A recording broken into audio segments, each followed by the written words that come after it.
Channel 4 just had Zack Polanski on to debate the wealth tax. At last.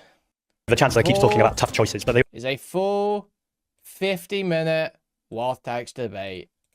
always seem to be tough choices for children in poverty, for migrants, for disabled people, never tough choices for multimillionaires and billionaires. You say, if you tax the wealthy, it'll make everyone's life better. And it's not true. It's offering people false hope. He's already hit Corbyn levels for me. Dude, I would prefer Corbyn. I prefer Corbyn, frankly. This guy sucks, man. This guy is fucking awful. He's got all the shit part, all the like really, really bad parts of Corbyn. This guy has. He wants to leave NATO. Did Corbyn want to leave NATO? I know Corbyn wanted nuclear disarmament. Did he say leave NATO? I don't remember. I don't think he ever said that.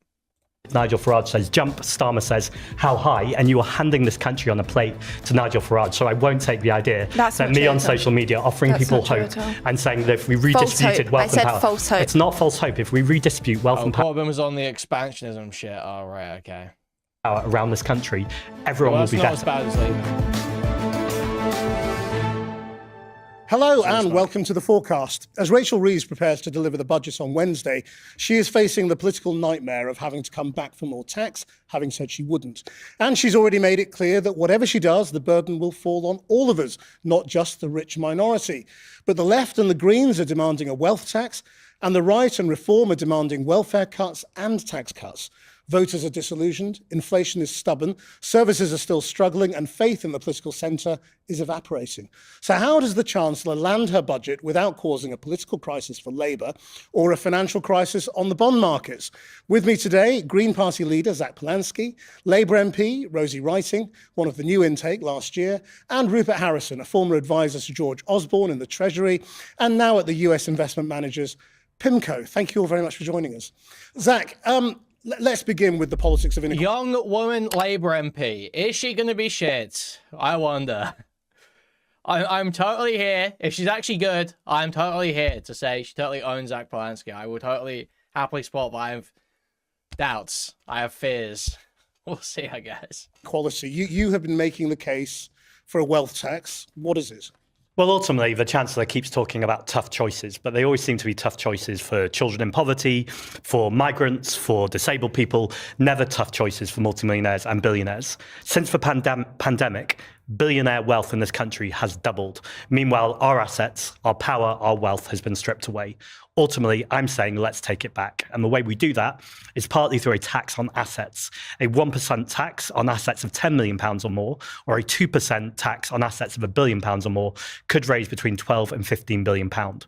Now, it's important to say this isn't just about revenue raising. There's lots of other ways to make sure that we're spending on our capital infrastructure and investment, but ultimately making sure we're getting a grip on the huge inequality around assets has to be the principal thing that the Chancellor does this Wednesday. So you don't want to cut spending at all. I mean, in terms of the numbers you put on it, 12 to 15 billion, you know there's a lot of skepticism around that, don't you?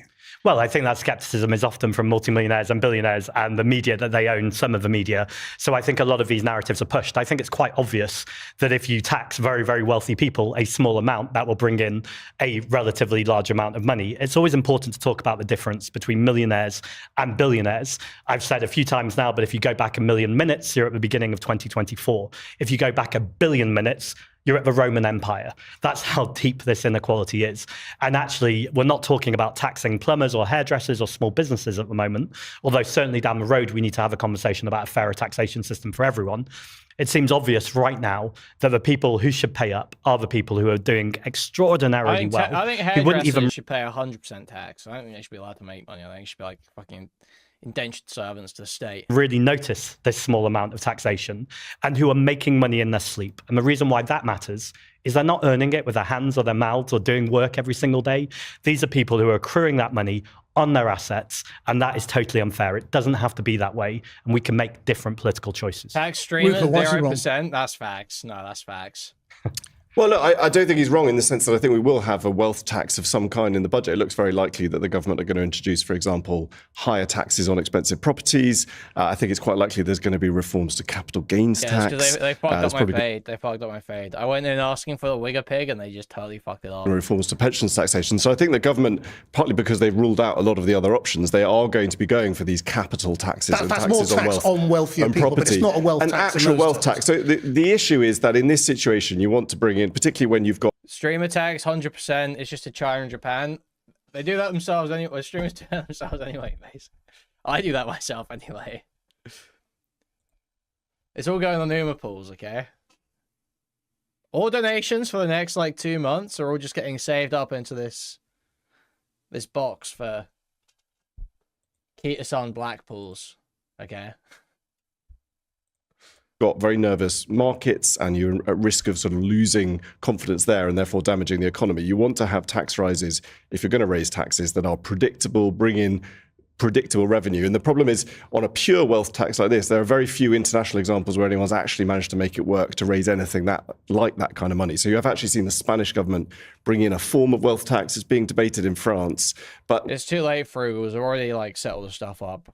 When the Spanish example, for example, has so many loopholes to make it work, it doesn't actually raise very much money. And is it really just beyond the Treasury to devise a tax that works? The fundamental problem is it's not like no one's ever tried this. It has been tried. In fact, the UK tried a wealth tax about 100 years ago, and then the Treasury ended up having to pay most of the money back.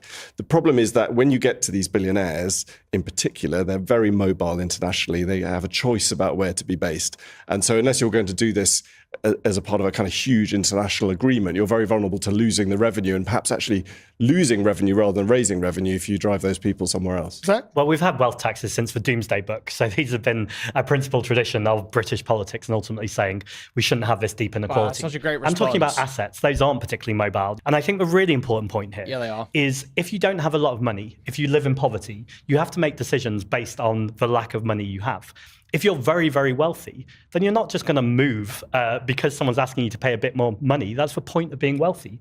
And I think we should be more patriotic about our country than that. People invest here because they love our country. They love the culture. They love their neighbours. They want to stay living where they're living. The idea that you ask them for 1% or 2% on their assets and they're going to move, I think has pretty been debunked. Also, I should say... No, it hasn't. Spain, the solidarity tax is working pretty well. Norway, Switzerland, the place that famously has lots of wealthy people. They're not good comparisons. The Spanish tax is raising a fraction of the sort of 15 billion. So let's look, it might be part of the mix, but it's not going to solve the problem. 600 million is not going to do the things that we need to do to fundamentally change our country and make things better off. So make things better off for families who I think about in my constituency every single day. So I think, to be honest, Zach, it is dangerous that you go on social media, you say, if you tax the wealth, if you have this tax on assets, it'll make everyone's life better. And it's not true. It's offering people... Okay, the great start. Great start from what's her name? Fucking Rosie Wrighting. Great start. Pointing out the fix everything easily switch. Marshmouth? Yeah, well, she's British. What do you expect, bro? Wealth, if you have this tax on assets, it'll make everyone's life better. And it's not true. It's offering people false hope. It's leading them down a garden path that you cannot... How can you go awful voice when she's talking to Zack Polanski, dude? How can you go, oh, awful voice, awful voice? She's talking to Zack Polanski, okay? It's a low bar in this room. Deliver on. And what we're doing as a Labour government is putting the policies in place that actually can change people's day-to-day lives. A breakfast club, single mum, like a family that I grew up in, can drop their child off so they can get to work on time. Raising the minimum wage. This is how you change people's lives, not by going on social media and just giving people false hope. You seem lovely, Rosie, but you're defending a government, or you're part of a government that is keeping a two-child benefit cap, which is keeping 300,000 children in poverty. Apparently, I just saw reporting a minute ago saying that's probably coming off. So, this guy aged terribly. This guy aged fucking terribly. Cut benefits for disabled people, some of the most vulnerable people in this country, is arming a genocide in Gaza. Seems every single... Benefits do need to be cut. The benefits do need to be cut. That's just facts. ...week to move further and further towards Nigel Farage, including with migrants and refugees. Nigel Farage says jump, Starmer says how high, and you are handing this country on a plate to Nigel Farage. So I won't take the idea that me on social media offering people hope and saying that if we redistributed wealth and power... false hope. It's not false hope. If we redistribute wealth and power around this country, everyone will be better. If you sell Everyone people a benefits from policy that can't be implemented, that isn't going to bring in the revenue that you say that we need to fix our country, then that is false hope. Why are you so sure it wouldn't bring in the revenue that Zack says? Because of the reasons that Rupert said. When this has been tried in countries like Spain, it hasn't driven in the revenue that we need to fundamentally change but we our don't system. compare ourselves to Spain and Switzerland in any other respect, But also, do we? I mean, I'm a Labour politician. I agree with the fact... we don't... Okay, that's such a stupid rebuttal. Obviously, you can look at the impacts of economic policy. There might be other like confounding variables, but you can still try and look at other countries for examples of how economic policy plays out. That those who are wealthiest in our society should be paying into our system, should be contributing to fund our NHS. And that is why I was pleased to see in the previous budget us make decisions like closing the non-dom tax loop, putting a tax on private schools, capital gains tax. This is taxing wealth. It may not be the same clip that you can put on TikTok. But yeah, like for real. Yeah, actually, we do always compare ourselves to other European countries, actually. We do frequently do that. And what else do you want? Like, we give you want to compare ourselves to Namibia? You want to compare ourselves to fucking like Latvia? You want us to compare ourselves to fucking what's the what's the other comparison point? Yeah, I think Spain and Switzerland are fine comparison points, actually. But it is taxing wealth. On the capital gains, so Rachel Reeves tinkered with it last year and it was welcome, but we still have the lowest capital gains in the G7. If we brought capital gains tax in line with income tax, the reason why that matters is right now you could be the cleaner of this building. You could be paying more tax as the cleaner than the person who owns the building. That doesn't... As a proportion of your wealth. Right. Yes. That's a fair, he doesn't mean, yeah, dude. It's so annoying people use misleading language like that because that's just like such a retarded thing to say. You're not paying more tax. You're paying a higher effective tax rate.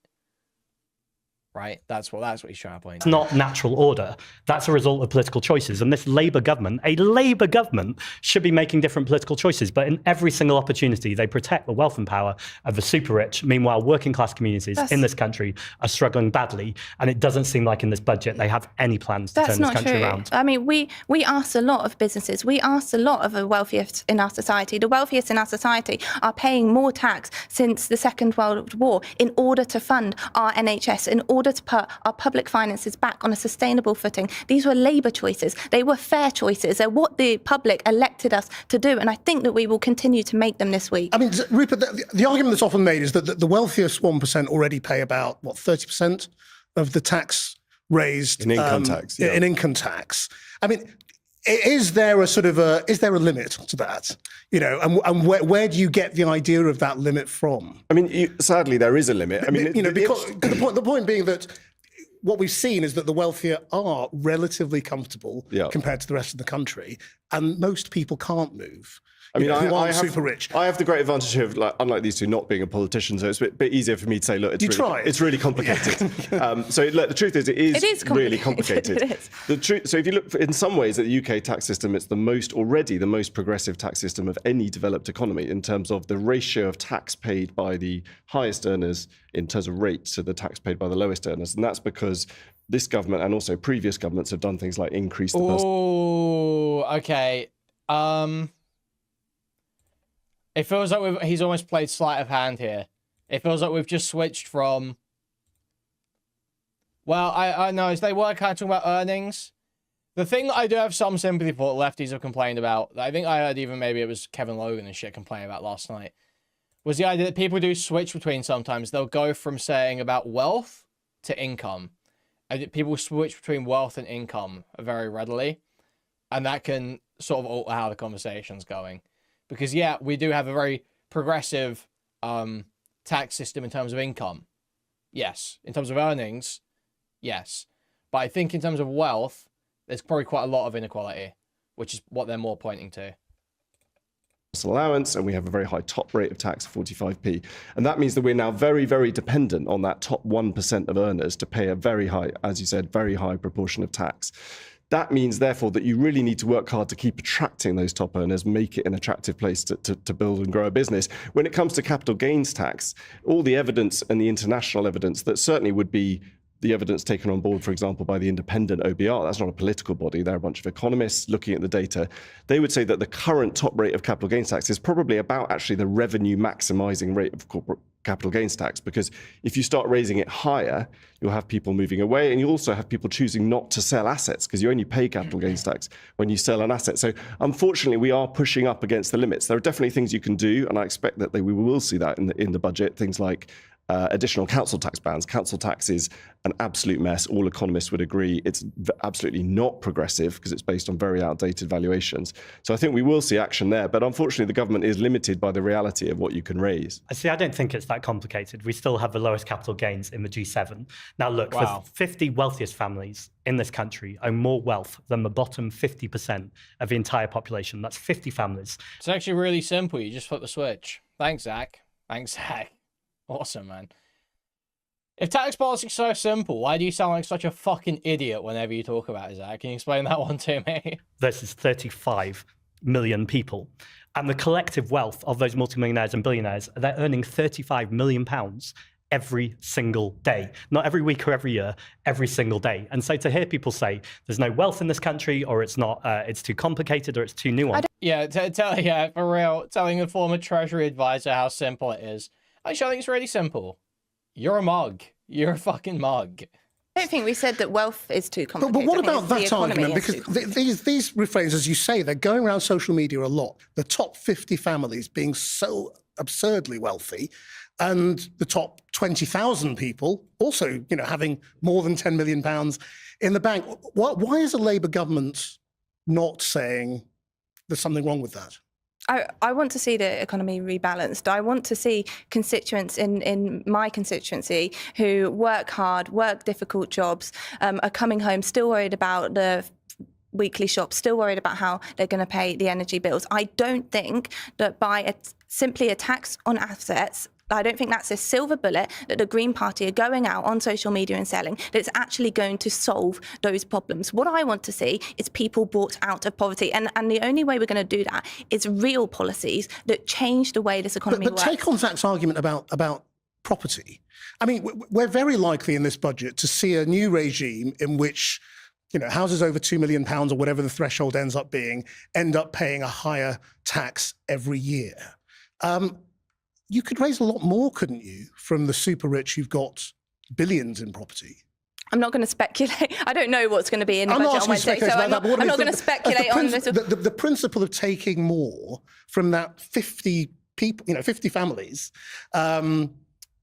doesn't seem to come up. Yeah, I think the wealthiest should be contributing to our economy in order to fund our public services. I think that's a principle that is deep rooted in Labour values and in this Labour government. I just don't think what Zach is selling people will actually do that. I think what we need to do is things that we've already announced in the previous budget, things like taxing private jets, like I spoke about, the non-dom absolute capital gains tax, private schools. This is taxing the most wealthiest in our country. And in the previous budget, we raised taxes and we asked the wealthiest in our society to hold the biggest burdens so that we could fund the NHS and make people's day-to-day lives better. Annoyed with Zach's sort of social media promises, and I wonder whether is that because it's pulling Labour to the left into a position that is politically unsustainable? No, I am annoyed by it, honestly, because some people think that it's fucking bullshit. It is the exact same technique that Nigel Farage has. People have very, very difficult lives at the moment, and I know that. I hear it from my constituents. I hear it from my friends. I'm in my 20s. Like, I know that life is difficult at the moment, and whether it's Nigel Farage or Zack Polanski going out and telling people, if we just do this one thing, your lives are going to get better. I think that's not true. I think it's dangerous. I think it's divisive, and I think it's offensive to the electorate. No, I'm really honoured to be living rent-free in Labour MPs' heads because they upset. Oh my god! Oh, you're so gross, man. Oh, you nasty fucking weirdo. It's about my social media. I'm not surprised because we're seeing thousands and thousands of people join the Green Party. Wait, did you say I'm obsessed because you lied to the electorate? Is that what you said? I'm upset. To the electorate. I'm really honoured to be living rent-free in Labour MPs' heads because they obsess about my social media. And I'm not surprised because we're seeing... Yes, she did. I'm obsessed. Yes. This is our MP. This is we're pulling first woman now. I am obsessed. Obsessed. You're a fucking liar. Yeah. Awesome. Thousands and thousands of people join the Green Party, literally. I'm really honoured to be living rent-free in Labour MPs' heads because they obsess about my social media. And I'm not surprised because we're seeing thousands and thousands of people join the Green Party literally every single day. We've just hit 175,000 members, including 40,000 young people with the largest youth movement. The main thing I want to say, though, is, I just spent time with 2,000 sixth formers at Westminster Hall and just spoke to them for a long time about their futures. And they're very clear that the Labour Party are not offering what they need for the future. Is Zack hanging out with his contemporaries, with his peers, his intellectual peers, sixth formers? Said that a wealth tax is the one thing that will deal with their future. You talked about bills. Let's lower people's bills. Let's nationalise the water companies. Easily, wouldn't it? We have water companies right now pumping. I'll tell you, pumping sewage into our water and charging us extra for their privilege. The water companies are making more profit in the terms of the margins than Shell and Sainsbury's. Now, it's not going to cost any money to nationalise the water companies. I don't say that. The shareholders say that. They say our assets aren't worth anything. And we have a Labour government. Look, if this Labour government was around after the World Wars, we wouldn't have got the NHS. People would have said, it's time to invest. You would have gone, it's too difficult. You're offering people false hope. We could never do a project as big as that. There is no imagination, no vision. It's not about a project as big as that. It's about the fact it's a bad policy. You're suggesting a bad policy. You only protect your vested interests, oil and gas companies, gambling companies, arms trade companies, and it's pretty much time. Actually, you're just defending the oil and gas companies and the arms trade companies in Israel and the Nazis, actually. Okay.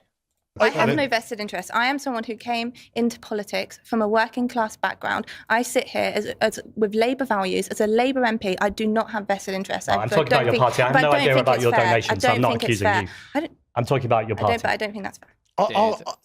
I know you're not a politician, but are politicians on the right in the Conservative Party and Reform, you think, looking at this argument on the left, she's awesome, and rubbing their hands? Obviously, the Conservative Party are just as worried about reform as all the other parties are, I suspect. But I think that this argument is, from a centre-right perspective, is a slightly depressing argument because we're sort of dancing on the head of a pin about who can tax the rich more or who can provide sort of easy... Now's a great time, by the way, to remind you to like the stream. Okay, first of all, support the stream by liking the stream. Buy a membership, gift a membership, buy a super chat if you can. But I can't remember all the shill. Buy a super sticker, I'll read it out and describe it to you. Donate directly to the stream, I'll link in the bin chat message. Okay. Shill. Thank you. Solutions. When you think about sort of businesses and investors looking at the UK, we really need to be having a conversation about stability, growth, encouraging investment. And that's sort of this huge territory which the budget hopefully will address that is slightly being missed by this kind of, I think, very narrow And that is little measures, is it? Well, no, I think that, look, clearly... Because to a lot of people, that is like, well, that's just business as usual. And business as usual isn't working for most people, is it? Well, it has been, look, it's been a very difficult few years for growth. We've had, Hey guys, give me money, blah, blah, blah, give me money, blah, blah. The COVID pandemic, we've had certainly the ongoing impact of Brexit. We have had the energy shock. Like, clearly, it's been a very difficult period, and governments have struggled with that. Rewind to the start of the stream. You can hear me. You can hear me talking about how I keep getting Black Friday emails from online stores and keep getting always tempted to buy fucking clothes. You can hear all my complaints about the ways your money may be spent if you donate. If you rewind to start the stream, guys. To both colours. But we actually face quite a dangerous moment in this country. And I think there's a kind of bigger conversation. We've got a budget that really needs to restore confidence in the UK that has certainly been shaken a little bit by events of recent months. Sorry, how restore? Well, I actually think the government will probably manage to achieve this in the budget because in the end, the Treasury is quite good at putting together budgets. And I think that they will deliver a budget that has governments of both colours. But we actually face quite a dangerous moment in this country. And I think there's a kind of bigger conversation. We've got a budget that really needs to restore confidence in the UK that has certainly been shaken a little bit by events of recent months. Sorry, how restore? Well, I actually think the government will probably manage to achieve this in the budget because in the end, the Treasury is quite good at putting together budgets. And I think that they will deliver a budget that delivers more headroom against the fiscal rules, that can reassure international investors that sadly we rely on. The curtain was actually quite expensive. I got to say. This is actually quite an expensive curtain because I did have that initial red one ages ago. And that one said it looked so cheap and it looked like plastic, basically. So I got a proper curtain. I ordered a proper curtain from a curtain website. There's a plan. It is heavy. It's like lined. It's like insulating to try and keep like heating and shit. To get the deficit down. And then I think that can be a bit of a clearing moment, because almost the most damaging thing that we've had over the last couple of months has been just the endless speculation. This cycle every 6 months of speculation, driven really by the decision to have such a small amount of headroom against the fiscal rules, means that every 6 months we're back in a situation where families don't know what tax they're going to be paying, businesses don't know what tax they're going to be paying in a few months' time, people saving for pensions or investments for the future don't know. And that has a freezing effect on investment. So I think it's, certainly international investors will be hoping that this budget sort of slightly draws a line in the sand, establishes a clear plan to get the deficit down, and puts to bed a lot of this speculation, so you can just have some basic stability, which is the kind of first basic ingredient for getting, decent growth back in the economy. I mean, that sort of opens up the other big argument, I suppose, that would be between the two of you about international investors and the bond markets. I mean, Zack, you seem to be saying we shouldn't worry about the bond markets in the last couple of days. I don't think and saying that debt to the Bank of England isn't real debt. I think we should be worrying about people in this country who elected the politicians. So I'm talking about cleaners, teachers, nurses, the people who are actually generating the income in this country and the well-being of this country. I'd object to the characterization of the Labour government as on the left. They're giving fossil fuel subsidies £3.2 billion. That is destroying this planet. We have one of the most nature-depleted countries on Earth. All right, but let's talk about the bond market. Well, absolutely. Well, this all links in, because ultimately it's about selling out our nature, selling out our communities to the bond markets as opposed. So you're not saying, so like, look, he literally can't, he knows, dude, he knows he will get pinned on this show if he starts just saying it's all fake. He knows he can't defend that. So now he's trying to walk the better line. He's trying to walk a calmer line. He's trying to say, well, okay, I don't think it's fake. I just think that, we should focus on actually just spending money instead of like the market so much, I just don't think it requires that much attention, They're just selling out to it. So you do think it's fake, don't you? Opposed to going a Or politician. at least you're not concerned with it. Your policies will not take it into account. Principal job should be about protecting people and planet. Now, on the debt and the deficit, it's not that it's completely irrelevant. It's just that ultimately the question always is, we talk about borrowing and borrowing to invest, but who are you borrowing from?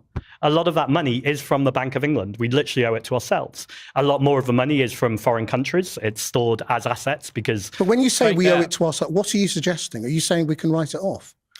Or that we can just print more and it's fine? Well, you don't print money in that same way anymore. We know it all happens on computers and it's digital. And effectively, it's basically simple Keynes, really. He's just watched. I hate this guy. I hate this guy because he has no more knowledge than me.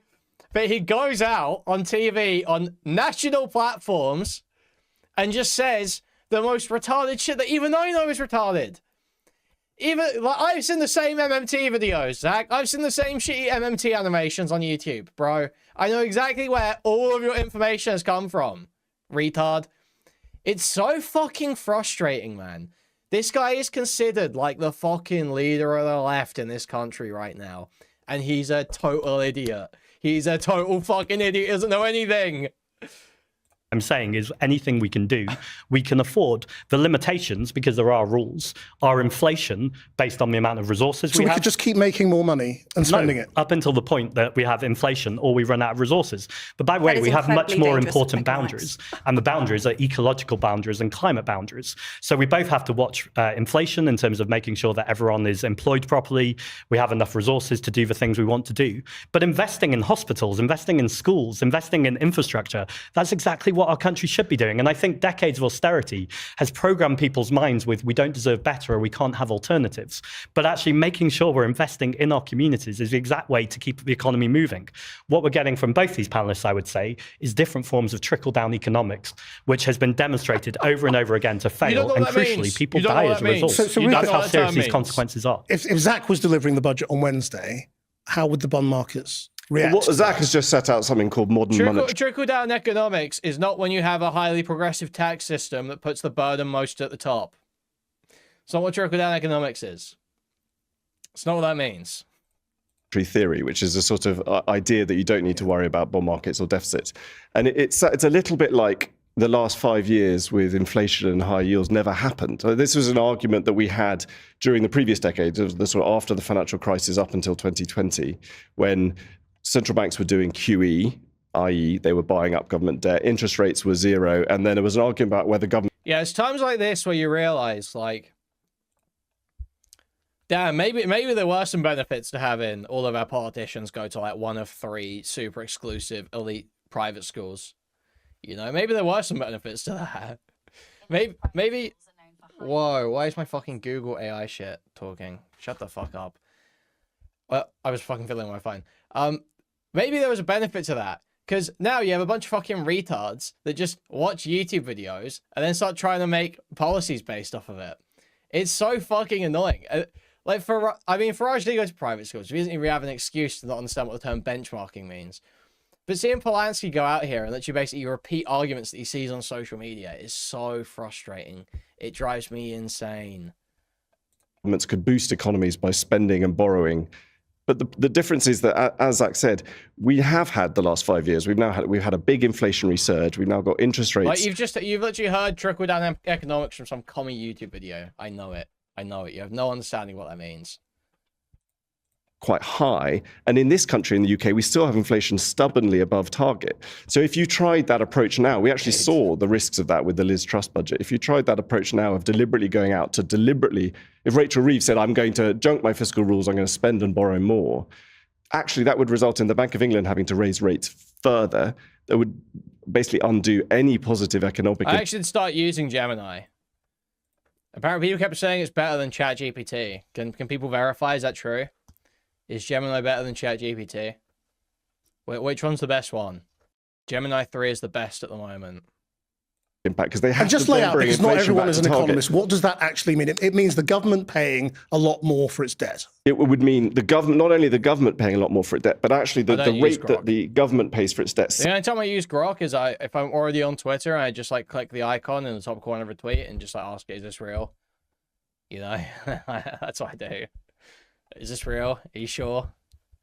It's underneath every other interest rate in the economy. So every interest rate that a business pays to borrow to invest or that someone pays on their mortgage sits on top of the interest rate that the government pays. So if you go out and borrow and spend in an inflationary high rate environment, you will see higher interest rates, not just for the government. That matters because we all pay that debt interest through our taxes. And we would see the graph. We pay more on debt interest than we do for education. It would go through the ceiling this time. So we know these risks. So I think we've got to confront these risks, understanding that the last 5 years have happened. This is a different world now. And that's why, this market constraint is something that we as a country have created by choosing to borrow billions of pounds from markets. So Zack, how do you escape that market Well, we need to be constraint? clear if we're talking about primary bond markets or secondary bond markets. But more importantly, the Liz Truss example is the opposite example. Liz Truss borrowed money under your frame to fund unfunded tax cuts. I'm absolutely not saying that's what we should do. Actually, it's the opposite. The markets were, if anything, more worried about the massive borrowing she was doing to fund spending on the energy subsidy scheme. So it was a mix of very, very large spending plans together with tax cuts. The Bank of England adjusted just a couple of days after Liz Truss and everything settled down. The Bank of England could have adjusted she had to fire her chancellor and reverse all the policies. But you're making it's the problem around the Bank of England independence. And actually, I think the conversation we nearly... Sorry. No. I mean, I'm just trying to work. Are you saying that interest rates wouldn't go up? Or are you saying it doesn't matter if they go up? I'm saying it matters in terms of making sure we're relating it to resources. We've had years of trickle-down economics, and we're in the exact situation we were just talking about. I know that's the argument, but if you've got all the people in the markets and people like Rupert saying the interest rate would go up if you did that. But of course, the people in the markets will say that. How do you escape that? I mean, so argue against it. So present reasoning. The question you're really asking me is, are very wealthy individuals worried that what I'm talking about is not moving our public wealth to private capital, which has been happening for decades now, but keeping it as our public wealth and spending it on our communities? I can't take it anymore. When we talk about deficit, what we're really talking about in deficit is money that has gone to our communities. If we talked about surplus, what we're really talking about is where we're not spending money on our communities. So we need to completely change this economic paradigm. Now, I know that's going to be difficult for people because that's a completely different way of looking at the economy. So let's keep it very simple. What I'm talking about is spending multipliers, which have existed in our economics for a long time. For every pound you spend, the economy gets money back. But this is not a new invention. But exactly. Can I just say environmental spending? For every pound you spend, you get a pound. He's getting just fucking okay, bro. There's another 30 minutes of this, and he's getting kind of whooped around already. Yeah, I'm hopeful. I'm hopeful. Back into the economy. So it doesn't make sense. economics. Austerity never makes sense. So this multipliers issue. So again, this is an argument that we had pre-2000. When you have low inflation and low rates, there's an argument about whether multipliers are high. The problem is when you've got inflation above target, the multipliers are basically zero in the Keynesian sense, which is any money the government borrows to spend is going to be more than offset by the Bank of England having to raise interest rates because it's got to get inflation back to target. So this really feels like an argument that's sort of out of date. Like I didn't realize that the inflation happened and that rates are high. We live in a different world. And sometimes this gets framed in terms of democratic choices, like the bond market is sort of undemocratic. It is. Like, there is a legitimate democratic choice, which maybe, the politicians on the left might want to take, which is you could raise taxes to raise spending. That's a very deliberate democratic choice. And if you can get people to vote for that, that's absolutely fine. Unfortunately, you don't have a democratic right to borrow hundreds of billions of pounds from overseas investors. To do that, you have to be credible and you have to persuade them that you're going to pay them back. But notice for credibility and persuasion, because really what we're talking about here is trust. And what politicians 100%. need to be doing is telling different stories and making sure that the markets understand the stories they're telling. A big problem we've had, and we've really got it with Rachel Reeves right now, and I do agree with what you said a few moments ago. Just tell the markets it's all going to be fine. Dude, what? Dude, markets don't work like voters. I can't do it. That part of a huge problem here is the uncertainty, that we seem to be swinging all over the place and there doesn't seem to be a vision and a plan. Now, look, I'm not an economist. I'm not going to pretend to be an economist, but I talk to economists regularly. And what they're saying more than anything is there needs to be clarity about what all of these terms mean. And the fundamental problem in all of our conversations about economics is the constant fixation of comparing a household budget to the national economy. It doesn't work like that. And a few years ago, it felt, particularly in journalism, we were having different conversations about how the economy works. They haven't done that. It just feels like that's rolled back, and over again, we hear this narrative. But it also feels sometimes, though, that's some sort of magic political message. And actually, there is such a thing as money in and money out. And debt that needs to be repaid. To a point, let's give an example. We had a pandemic in this country and we created the money to respond to the crisis, and that was the right thing to do. We are in a crisis right now. Krish is killing it. Krish is killing it. I love Krish, man.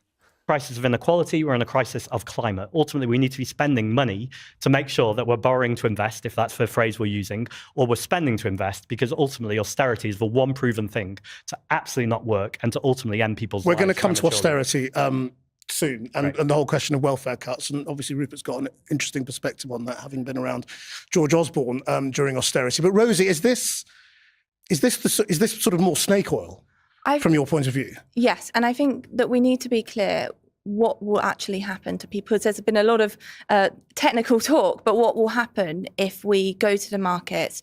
If Zack was delivering this budget and we went to the markets and we massively increased borrowing, it would mean families in my constituency would pay more on their mortgages. We saw that under Liz Truss. There is a real human impact of just going to the markets, going and just borrowing. We saw it under Liz Truss. Yes, that was for partly for tax cuts rather than spending, but still it would have the same impacts. And when I knocked on doors, to be honest, when I still knock on doors in my constituency, the devastation caused by Liz Truss's, frankly, her trickle-down economics, which we will not return to, is still felt in families' day-to-day lives. But long-term interest rates went back up to beyond Liz Truss levels. Yeah, but after that, yeah, the damage caused sets in. I have friends who got on the housing ladder and then had to sell their houses to go back into rented accommodation because of the impact of Liz Truss's mini budget on their mortgages. That impact is still felt day to day in people's lives, and we would see the same thing under Zack's economics. I mean, what Rose is worrying about here is essentially debt to GDP ratio, which is about 100% in our country. In Japan, it's 270%. Japan has a much more equal economy than we do. Japan has massive problems with their economy. Of living. They have other problems too, but in terms of making sure we're tackling inequality and getting a better standard of living, these scare stories of bogeymen. It's the speed I think of the the other debt. real issue we have from the Labour government is this constant focus on GDP. Simon Kuznets, the person who designed the idea of GDP, says this is a terrible way to measure the health and well-being of the country. We should actually be talking about mental health. We should be talking about equality. We should be talking about communities that feel like they're cohesive and they live with purpose. This constant focus on economic growth as the priority and the only measure is destroying our country. Rupert? I don't want to come back and be the economist here, but Japan is in first of all, a very dangerous situation. So Japan is now seeing its interest rates rise and pressure on its currency because international investors are starting to say, well, this 200+% of GDP debt maybe was sustainable when your interest rates were zero, but what does it look like now that your interest rates are normalizing? So it's still running a risk for the future. Japan is also, again, this is a bit complicated, but Japan is in a very different situation because it is a current account surplus country. So Japan exports far more than it imports. And therefore, it doesn't need, in a kind of national sense, to be sucking in capital just to live on a year-by-year basis. The UK is structurally a deficit country, and so markets are going to be much, much less tolerant of high debt to GDP in countries like the UK, which is what you can see in the market reaction to the Truss episode, or more recently to some of the wobbles, and what you're seeing in countries like France, where, again, concerns over fiscal sustainability are having real impacts on interest rates. So can I move us on to spending then? Because obviously from the right, the demand is you need to cut spending. Just so clear. Who was this again? Who was this? Rupert Harrison, former George Osborne advisor. You helped guide Britain through austerity, or partly the architect of austerity. I mean, do we need another period now of massive cuts? I mean, look, I think that the immediate challenge is one of confidence. And like, can this budget, as you know, we've all talked about the uncertainty of this period, like, can you get a budget that, in a sense, is a kind of clearing moment that provides certainty for markets, certainty for business, and then the government can focus on its priorities, people can focus on investing for the future. I think that from the point of view of international investors coming back to the markets who we do borrow the money from, they would want to see anything that's predictable and reliable and sustainable. And that's why, if there were credible reductions in spending, particularly on the welfare side, where people can see the welfare bill, especially for health and disability benefits, rising very rapidly, if there were a credible way to even limit the rise there, we're not necessarily talking about reducing the scale, I think that would be seen as credible and permanent. That's another reason why markets, when it came to tax rises, I think took the view, and most economists took the view that, well, if you're going to raise tax, probably raising income tax. No one likes paying more tax, but it's predictable, it's less distortionary, the revenues are going to be reliable. The government's now ruled that out. The challenge for the government is to put together a package. The challenge for Rachel Reeves is to put together a package, which I think maybe it will include something on the spending side, but also if it's going to be tax rises that are predictable, reliable, and going to bring in the revenues. Because again, if you're just, dealing with novel tax rises where you don't necessarily know they're going to deliver the revenues, that's where some of that uncertainty might remain. But when you look back at what happened, I mean, obviously a lot of people think we are still living with the consequences of austerity, that the impact on public services, on the wealth gap, on poverty, on child poverty is partly as a result of austerity. I mean, do you accept that now? Well, austerity means different things to different people. So, the period I was in government, 2010, 2015, that was really dealing with an economic crisis in 2010. So this was not, we were borrowing, the government was borrowing £1 in every 4 that it spent was borrowed from international markets. The UK had a budget deficit of more than 10% of GDP, worse than the fiscal situation we're in now. And it was a moment of genuine crisis for the UK. And that's why you had a coalition government. It wasn't an ideological approach. You had Liberal Democrats and Conservatives in coalition saying, well, we're going to do a combination of tax rises. Remember, that government raised VAT, raised more than £10 billion of raising VAT. But do you think you envisage the long-term impact? Well, I think that there's a democratic argument about what's the right level of tax and spending on public services, and certainly as you said, I was a Conservative candidate at the last election. I certainly heard on the doorstep people saying, well, look, we look at public services and they're not good enough, and I think that a lot of the impact of that was maybe related to the pandemic, but certainly there was a democratic choice, I think, at the election, which was like, actually, we're willing to pay more taxes, even though the Labour Party said it wouldn't raise taxes. In my experience, all the voters expected that they would. And I think there was a decision by the... Yeah, I don't know why there's all this fucking focus on the manifesto when I think everyone understood that when you vote Labour, you're likely voting for higher taxes. And it's just like... No one reads the manifestos, man. No one reads the manifestos. No one gives a fuck. And they don't care if you break the promises. They literally don't care. They just want the country to improve. Voters to elect a Labour majority, a very large majority, to have a bit higher taxes and more investment in public services. So, Rosie, I mean, you've placed great store in what the markets think. And what Rupert's saying is being said by all the investment managers, that, there has to be some credible cuts in spending as well. I mean, do you agree with them on that as well? No, I mean, I think that the years and years of cuts that we had to our public services is why we see the inequality that we see, why the country is in the place it's in. I think that if you don't fund our NHS, you'll have people on welfare because they're waiting to get a hip replacement. I think if you don't fund education properly, you're not giving young people the opportunity they need to go into their work and then contribute to our economy. I think getting the welfare bill down is a separate conversation because personally, I think there's a moral case for it. I think that 1 in 8 young people not in education or work is an absolute damning legacy of the previous Conservative government and needs to be something that we address. Work can be a really, really good thing and we need to talk about that more. But I do not think, and I don't think under this Labour government, we should go back to seeing cuts to our public spending. So any reduction in spending has to be couched as not a cut, is what you're saying? Well, like I said, I think welfare, there's a moral case for it, and I really do. I think that there are people that we've let be out of work who want to get back into work, who want the opportunity. But does that mean to compulsion? try work. You know, forcing people off benefits? No, I think it's by, like with the Timms review, making sure that we can create an environment that people feel as though they can try work and not fear losing their benefits, or they feel like there's a work that will work for them around their life. I think there's a lot to it. I think it's complicated, but there's a moral case to get this welfare bill down in this country. Why do you think so many young people are going on to health and disability benefits at the moment? I mean, do you think they all are? About the right answer here, it's just about the pandemic, right? It's like people got thrown out of the routine of life and had a bunch of fucking life skills impacted by the pandemic and being locked down and shit. Didn't get into work, didn't establish that routine in their adult life. Are sort of in a hopeless fucking spiral. That's basically it, I feel like. I think there's disabled and unwell. I think there's a range of issues, to be honest. I think that if you leave education and you go on to welfare, and you're on welfare for quite a long time, I don't think there's challenges of getting back in to the workplace, and we've seen that. What a great MP! What a great MP! I think that it partly because of cuts we saw under the previous government to education, people have left school not feeling necessarily ready for a modern workforce, and they struggled. Of course, a rise of mental health problems, and again, this could be a whole separate podcast, I think, talking about that. But also cuts that we saw under the previous government to our NHS that meant people haven't been able to get access to healthcare in their communities. They haven't been able to look at prevention instead of cure, and you can't see that more clearly than with mental health services. But I mean, there are plenty of people, on the reform side of politics who are essentially saying, I mean, not as bluntly as this, but that they're skivers.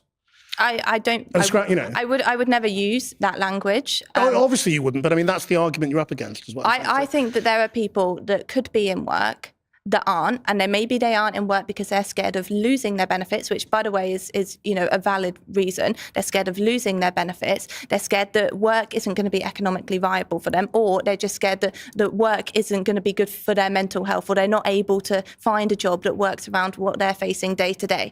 I think they're all valid. How damaging was it for the credibility of the government to deliver any of these changes, given they've already had to row back on the welfare cuts they attempted?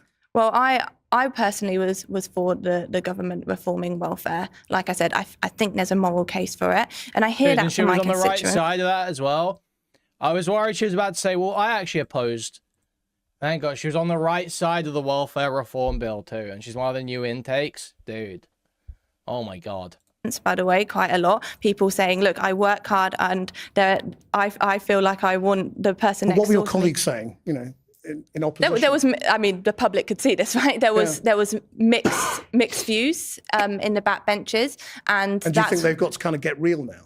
Or? I think the Timms review is a good forum for backbenchers who have concerns, and everyone represents different constituencies and sees different, and may want to feed in different information, so that we have the time to have that review to then come at this properly that reflects the concerns of the backbenchers. But as I said, I was someone who was for reforming welfare. I don't think we can continue how it is. Zack? Up is down, left is right. Poverty is not a lack of character, it's a lack of money. And to have someone who's working in a department that's privatising the National Health Service, who is cutting spending in real terms, and go, we should not be cutting spending, is very much the definition of saying one thing and doing another. What do you mean they're privatising the health service? Well, during the general election, I had a debate with Wes Streeting, and I talked about that they have a plan to privatise it. He put his arm up at me and said, the left are bleating on again. But we've seen it over and over again. Not only are they accepting money from private healthcare companies, they're looking at more and more ways of reducing the spending. So you genuinely believe that we want an NHS that's not free at the point of use? Yes, I do believe that. I think as quick... Dude, he will literally... You ask this guy anything, he will own it. You can go... You ask this guy anything, like, incredulously, and he will just own it. You could go to this guy, like, just in the middle of a conversation. You could be like, do you really think the sky is purple? You go, yeah, I do. Yeah, I do. Yeah, I do. You think Prince Andrew's innocent? Yeah, I do. Sorry, no. You think Andrew Mountbatten's innocent? Yeah, I do. And that's Prince Andrew to you, actually. I think that's a shocking narrative to tell people. Well, I think we're seeing over and over again the reduction in real-term spending on the National Health Service, the allowance of corporate companies and more private healthcare companies to take contracts. This has happened both with the previous Conservative government, but we've seen it accelerate. You see, Labour used to say this about the Conservatives, and the answer was always surely it would be political suicide to... Which is why they say, part of our country's DNA. So it's kind of a mad accusation, isn't it, to say Labour it's not an accusation. to make people pay. What they're doing when you look at the figures in terms of real-term spending and in terms of where that money is going to. How please explain to me. So by looking at the real-time spending figures, you know that Labour are trying to get to the NHS to be not free at the point of service. Huh? Except the fact that they, like, buckled to the doctors the moment they got in, and they were, they've brought waiting lists down massively. They're expanding the NHS. They're expanding the services on the NHS. It's just baffling. It's totally baffling. It's going to private healthcare. And then also, I didn't realise you'd been a Conservative candidate, but I just think we can't take lectures or moral lessons. Yeah, the two things you can't take away from Labour right now are foreign policy and the NHS. Those are the two things where you actually can't take it away from Labour. Labour have actually done a pretty fucking good job. You can't talk crazy shit. And now immigration's getting there. Immigration's getting there too, man. I'm telling you, things can only get better. Things can only get better. Not even moral lessons, but economic lessons from a Conservative government that absolutely devastated this country. I don't think it can be overstated how brutal that Conservative government was, alongside the 5 prime ministers who increasingly reduced spending. Increasingly, we saw poverty on the rise. We've seen people homeless. We've seen people struggle to eat. And then the fact that a Labour government came in on a promise of change, but any change we've seen has arguably made things worse. I think that's why we're seeing the so-called centre collapse, because there is no vision. We were talking about the NHS, remember? They've done nothing but improve the NHS since they got in. There's no real offer. There's just saying one thing and doing another. And I think people are over it. And actually, that's why people want hope to feel normal again, because actually they're looking to a party in the Green Party who are actually saying, we will invest in your communities. We won't accept corporate donations, these big multimillionaire and billionaire contracts. Rosie? Like the idea Labour aren't investing in people's communities when they've just started up, is it Better Start they call it? The new version, Sure Start. They're doing like, this huge, a new spending thing, distributing a bunch more funding to a bunch of councils that are where it's like disproportionately against London. Like basically, London are getting totally stiffed on funding, and it's going like everywhere else instead. Like there's a whole there's so much shit that Labour are doing that is actually investing in people's communities. And he's just like, no, they're not doing that. Not doing anything. They're not doing anything because they don't want infinite bed blobs forever. They don't want infinite young people not getting into work forever. They don't want just like a totally sedentary young population that are like claiming fucking benefits for mild autism and never getting a job and just sitting at home rotting. Yeah, great stuff, man. Seriously, wow, great. I think what we're risking in this country, because we are at a fork in the road, there is a party, Reform UK, that are waiting in the wings to come in, and they genuinely want to move our NHS to an insurance-based system. They want to privatise our NHS. It is a Labour government that invented the NHS. They also say that they would have free healthcare at the point of delivery, don't they? I think they've gone back and forth. I think they've said one thing one day, one thing the other. I think it's uncertain what they would do to our NHS. I think our NHS is at risk at the hands of Nigel Farage. It's a Labour government that created the NHS. It's a Labour government that's increased investment in the NHS. It's a Labour government that's got our waiting times down. We promised 3 million appointment. We've delivered 5. I think it is dangerous when we know the risks that are waiting in the wings with Nigel Farage and what he would do to our NHS, that you say that a Labour government is privatising the NHS and doesn't want an NHS free at the point of use. That is against our DNA. It's against what I stand for. Are you giving more contracts to private healthcare or not? I don't personally, I don't know the details, and I think you could look at all different aspects of healthcare and talk about them all separately. So do you think we're reducing contracts? Because they want to reform and have the opportunity to move to an insurance-based system. So I think that a Labour government will always have an NHS that is free at the point of the use. It can be free at the point of use, and it can still. But that's not privatising the NHS. Well, ultimately it is, because it means that we, as the public, are being ripped off because the money. I think we're reducing. And doesn't want an NHS free at the point of use. That is against our DNA. It's against what I stand for. Are you giving more contracts to private healthcare or not? I don't personally, I don't know the details, and I think you could look at all different aspects of. How is that, dude? Yes, sometimes you give contracts to private healthcare because it works out to be cheaper than creating the facilities yourself, or because it works out to be a better deal for the taxpayer. Provides a better service. You just can't use private industry ever?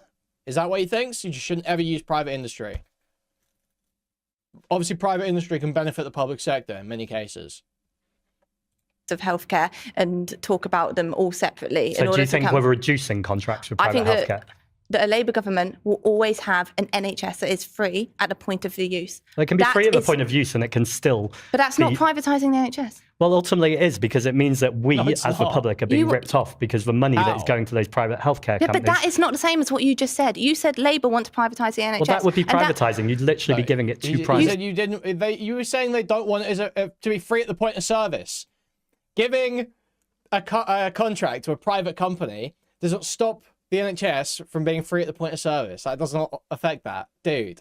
Labour don't want an NHS free at the point of use. I just asked you. I said, does Labour want an NHS free at the point of use? And you said no. I think that's where they want to get to. But where we are right now is we are seeing the privatisation in terms of the active verb. You are privatising the National Health Service. I think it's dangerous what you're selling to the electorate, I think it's more dangerous what the government are doing what is waiting in the wings. I really do. Rupert, I mean, take on the criticism of the Conservatives as well. Well, I think it's not really for me. Austerity it's not really for me to sort of defend a government I wasn't part of. But I think that if I could take a step back and sort of put my hat on as an investor in the UK, I think that this conversation is something that we should pay very close attention to, because while I do think that most people would expect that in the short term, the budget will be a bit of hopefully a clearing moment if there can be a credible plan to deal with the deficit, restore a bit of stability. Increasingly, talking to international investors in the UK, the thing that comes up as a future risk is political stability and the future politics. And certainly, investors have long time horizons, and they certainly see the polls, and they're looking ahead to Nigel Farage, the possibility of a reform government. I think it's very interesting, actually, that in just the last couple of months, even Reform, who had, certainly a very sort of fiscally irresponsible manifesto at the last election, £90 billion of unfunded. They've had to backtrack on that. And you've got Nigel Farage saying, no, everything will be paid for. You've got Richard Tice uses a phrase like performance-related tax cuts, which I think is him deliberately trying to learn the lessons of the Liz Truss episode and say we won't cut taxes if we can't afford it. And so I think that the bond market and international investors have noticed that and said, okay, well, maybe that's a risk that's maybe kind of reduced. So do you think they will currently see reform as more stable? It's not privatised healthcare if the government has to pay a private company so that you can go see a specialist, right? Like, the government may not have a specialist for every single fucking disease, every single, that knows exactly. If they can get you the best care at the best price to the taxpayer by contracting someone private, why not? Why not? The Greens? Well, I think that the issue now is that I think that the issue of leadership in the Labour Party has been raised over the last couple of months because of, all these briefings and stories. And I don't want to get into political tittle-tattle because that's not my role, but international investors have certainly noticed that risk. And I think that the kind of pressure on Labour from the left, from the Greens, and the risk that Keir Starmer and Rachel Reeves could be replaced within Labour by a new leadership that might turn to the left, that might be a little bit less fiscally responsible, is something that is already starting to raise a risk premium for the UK. And you can see that a little bit on the kind of longer part of the interest rates that we pay. So a soft left Labour leader, well, I think like Andy Burnham or something, that would ring alarm bells. The point I'm trying to make is we live in a dangerous world now. We live in a dangerous world with high interest rates, volatile macroeconomy, hugely unpredictable international policy from the Trump administration. I think that, be very careful the impact that these political discussions have on real world consequences for people's mortgages and businesses, because, this kind of talk is not free. People are listening, not just your listeners on Channel 4, but actually the world is listening. So just to be clear on this, in terms of what the bond market's like, are you saying they would like Keir Starmer and Rachel Reeves to stay in place? Certainly. I think that I think that uncertainty, markets don't like uncertainty. They would like to see predictable revenues. They'd like to see a strong government delivering a plan. Absolutely. The risk of, as I say, I'm not raising this because this is something that now gets raised very regularly in discussions, investment discussions about the UK, ever since really Number 10 put it on the agenda themselves with all that briefing a couple of weeks ago. So I think that, we have to now, think that this kind of speculation has real consequences given the world we live in, and has real consequences right now. How in peril do you think Rachel Reeves is on Wednesday, and how it unravels or not? Well, first of all, to Rupert's point, I would agree. I think political stability does have real implications to our markets, and actually, who feels the brunt of that is always families and the everyday person who I think of in my constituency. I think, I'm not going to, because they delayed it. The hype period for the budget has been absurd, and now it's literally they've been talking about it's been back about this fucking budget for 2 months. Finally, it's finally gonna be here. It's all going to stop. Everyone's going to shut up. A couple of days, they're going on about arguing about it. Budget hype beast is crazy. It's just everywhere. It's like, I obviously watch the news, so I just get it constantly. It's like constantly, the budget. She's like, finally here. Finally. Comment on Rachel Reeves' specific position. Why not? I mean... But Number 10 is literally, they were literally briefing about Labour leadership a few days ago. I mean, and I don't think briefing is helpful, and I think but it's a real debate. You can't deny that if she gets this wrong, she's finished, isn't she? I mean, and I think there's a lot at stake at this budget, but I think there's a lot at stake. I'm not thinking about the leadership of the Labour Party. I'm thinking about the people in my constituency who want better lives. And to be honest, like I said, we're a fork in our roads for this country. So I think there's a lot at stake to make people feel better off, to make the cost of living crisis not feel so prevalent in people's day-to-day lives. Families who I think of, like I said, every single day. The mum who drops her kid off at school and now can drop their kid off a free breakfast club, who can take the other kid to childcare, which they now have 30 hours free, can go and get a good job. I think about those people every single day, and it's that I care about. The leadership of the Labour Party, we can talk about it over and over again, but ultimately it's delivering for people that matters. It is very likely that you come through this budget, if Rupert's right, that things stay reasonably stable, there's no panic on the bond markets, you get through it, but you lose political support because ordinary people's taxes go up. They're already feeling squeezed. There's no hope on the horizon for them. Yeah. And you are plummeting. In that scenario, Labour MPs will start talking about getting rid of Keir Starmer. Well, I think in this budget we need to make Labour decisions that make this country fairer. And those people that you just spoke about, I think that we need to think about them in the forefront of our minds when, well, like I said, I'm not in the Treasury, I'm not Rachel Reeves. But they're all going to be worse off next week. I don't think that's true. I don't think that's true. This is a Labour government. I don't think that's true. It's not migrants that bankrupted this country. It's not the left that bankrupted this country. It's not people who are claiming universal credit, many of whom are in work. Their just work is not paying enough. And that's a really key point here. That's why we increased the minimum wage. The people who bankrupted this country are the bankers. The people who have bankrupted this country are decades of Tory politicians and now Labour politicians and their austerity that hasn't worked. And it's time to change course. And do you see the political instability as a good thing for change? Well, I think we do need political stability. I don't think anyone's coming on this and saying political instability is a good thing. But it's helping you, isn't it? Well, it's helping in terms of people are recognizing that what is happening right now doesn't work. The only thing that will maintain right now is the status quo. So I think people watching this have a decision to make. Are we going to allow that status quo through the Labour government to gradually go further and further to the right and end up with Nigel Farage or something even worse as time goes on? Or are we going to say, time to change course? The Green Party are there. I'm not pretending we have all the answers. Yeah. What I am saying is what we are doing right now isn't working. And this is absolute madness. But are you caught? You keep saying, let's double down. And you keep talking about the bond markets being scared and terrified.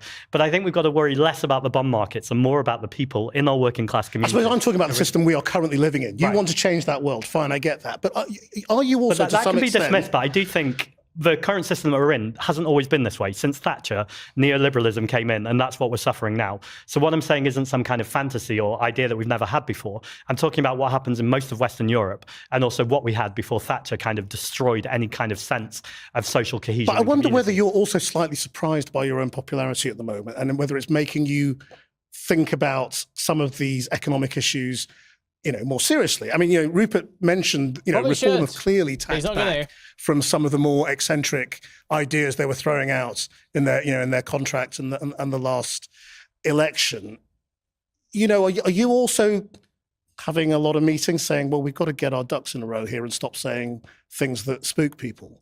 I mean, you spooked people yesterday a little bit, to be honest, on Laura Kuenssberg's show when you talked about, it's money we owe ourselves, and people thought, this is important. Does this man not know it? Okay, all right, okay. This is referencing when he was on Laura Kuenssberg the other day. He said, so yeah, okay, he must have said something there. So he said, it's money we owe ourselves about money owed to the Bank of England. Okay. Know how the system works. Well, who did I speak? I speak to establishment figures, multimillionaires and billionaires, and people who are very wealthy, who surprisingly don't like the idea, many of them, that I want to tax the wealthy. And so they're finding ways to attack the Green Party. Look, I'm really privileged and honoured that the Green Party right now are shooting up in the polls. I think in the last poll, I had the highest net favourability ratings of any party leader. And I also accept that's a total responsibility. The Green Party have gone from a party where we were fighting to get some airtime to say things to a party where I can't stop doing interviews and being given a platform. I always have more to learn. I always have more to discover. So I'm not pretending I know everything. What I am absolutely certain of, and so certain of, is that multimillionaires and billionaires own many of our newspapers, own many of our TV channels, and ultimately those people have a very vested interest in trying to discredit any idea or story that challenges the status quo. And the one thing I'm certain of, and people tell me every single day, is the status quo is not working, it is broken, and Labour ultimately exists right now to protect power and wealth in this country, and that's before we even get to the tourism reform. We need a complete clear out of that broken politics. We need something new, different and hopeful, and that's what I'm offering. I mean, I would just say it certainly wasn't billionaires and millionaires who brought down the Truss government who was cutting the top rate of tax. It was reality. And so you've got to differentiate between, billionaires and millionaires and reality. And unfortunately, it would be great if we could worry less about the bond markets. But to do that, we'd have to run a budget surplus. So let's raise more taxes for the spending that you want. Unfortunately, I think that the reality is more important, and that confronting reality and providing a bit of confidence to the world that the UK takes reality seriously. Well, you're getting to a point here, because the reality is the status quo. And what I'm saying is your reality is not working. And I think enough people in this country more and more are going, actually, I don't believe that. We've been told this over and over again on TV channels and in newspapers, and the difference is happening. Communities are coming together, people are organising and going, let's have a different political and economic system, and that's what's coming. I want to make sure Nigel Farage isn't in charge of that. I want to make sure communities are. Oh my God, I can't Zack take this talks guy. This guy's too much for me. We all on this panel don't want political instability, but I think the Green Party... Your reality isn't working. So we need a reality that's more useful to me. Your reality doesn't really work for me. Your reality, if your reality is reality, then my ideas don't work. So how about we get a new reality where my ideas work? Cool. Thanks, Zack. Party and a Reform UK have the exact same technique. They are going online, often, TikTok, they're speaking directly to people, they're telling them how awful lies. Of me to talk directly to people. I have TikTok. No, but you're telling them lies. And no, that is awful. Can you name one lie I've said? Yeah, a wealth tax would change this country. I've never said that. No, but that's what you're telling people. I've said a wealth tax would reduce inequality in this country. That is what you're telling people. Do you not believe a wealth tax would reduce inequality? Because it seems fairly basic. I think there's lots of policies. I never said wealth tax changes country. reduce inequality, Would a wealth tax reduce and the Labour inequality, government Rosie? are implementing You've them. accused me of a lie, so would a wealth tax reduce inequality? Let me just finally ask you, Rosie. I mean, because a lot of people will also be a bit alarmed because of the way politics is changing in Britain at the moment. That a lot of people are wondering whether is the only metric. Yeah, if you had like no inequality, but everyone's eating like fucking mud cakes, like in Haiti, that would be a pretty fucking terrible country, bro.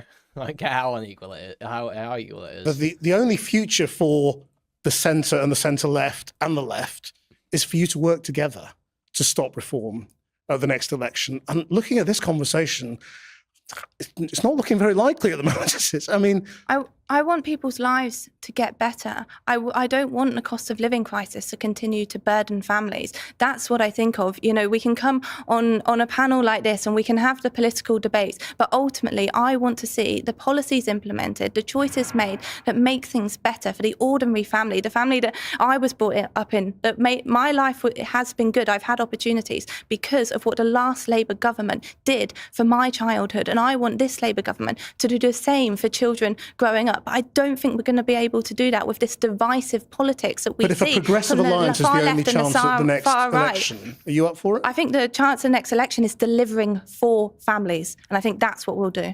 Thank you all very much indeed for joining us. That was fascinating. I hope you enjoyed that. That's it. Zach saying you want to work with Keir, right? Like, fuck telling him that you're going to make a fucking coalition. Fuck that. Fuck that. Fuck this dickhead. Don't do the top comment. We've tried austerity. Let's try taxing wealth. Let's try something different. Fuck off, dude. I'm sensing Zach is the only genuine speaker on his panel. I can't do this shit, man. I can't fucking do it. Zach has these people under hypnosis. You should never trust a hypnotist. How do you know whether you're hypnotized or not? LBC in Channel 4 comments. Yeah, they're bad, dude. Oh, God. Country's so fucked. Oh, my